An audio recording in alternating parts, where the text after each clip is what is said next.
First time మన channel లో give away ఇవ్వబోతున్నాను. ఇదెక్కడ ఆఫర్ అండి బాబు, ఫ్రీగా ఫుడ్ పెడుతున్నారు, తిందామని వెళ్తే జైల్లో పెట్టారు. మ్యాటర్ ఏంటో చెప్పే ముందు మన వీడియోని ఎవరైనా చూస్తున్నట్టయితే మేక్ షూర్ టు సబ్స్క్రైబ్. అంటే చెప్పే ముందు మన వీడియోని ఎవరైనా ఫస్ట్ టైం చూస్తున్నట్టయితే please make sure to subscribe. Matter ఏంటో చెప్పే ముందు మన వీడియోని ఎవరైనా ఫస్ట్ టైం చూస్తున్నట్టయితే please make should be subscribe.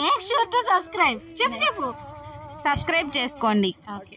ఈ వాయిస్ ఎవరితో గుర్తుపట్టి ఫస్ట్ కామెంట్ పెట్టిన వాళ్ళకి గిఫ్ట్ అనేది పార్సల్ చేస్తాను. ఇంకా గివ్ అవే మ్యాటర్ పక్కన పెడితే జైల్ మ్యాటర్ ఏంటంటే, మనం హైదరాబాద్ వెళ్ళిన నెక్స్ట్ డే ఒక సూపర్ ఆఫర్ ఉన్న రీల్ ని గీత ఇన్స్టాగ్రామ్ లో షేర్ చేసింది. ఆ ఆఫర్ ఏంటంటే, మన నేమ్ లో ఓవర్ లెటర్స్ అనేవి ఎలా ఉన్నా పర్లేదు, ఒక 4 ఓవర్ లెటర్స్ ఉంటే మనకి ఫ్రీగా మండి అనేది ఇస్తారు. చాలా సార్లు ఇప్పటికి నేను క్యాస్టల్ అండ్ అరేబియన్ మండికి వెళ్ళాను, కానీ ఇలా జైల్ థీమ్ లో ఉన్న గిస్మత్ మండికి మాత్రం ఫస్ట్ టైం వెళ్ళాను. జైల్ థీమ్ లో అంబియన్స్ అంతా చాలా బాగుంది, ఫ్రీగా మండి తిన్నందుకు ఇంకా బాగుంది. మీకు కూడా ఫ్రీ మండి కావాలంటే ఆపర్చునిటీ అసలు మిస్ చేసుకోకండి. మేము ఈ మండి ఫినిష్ చేసేలోపు వీడియో లైక్ చేసి కామెంట్ పెట్టి మన పేజ్ ని ఫాలో చేసి సబ్స్క్రైబ్ చేసుకొని వాయిస్ ఎవరిదో గుర్తుపట్టండి, గిఫ్ట్ పెట్టండి.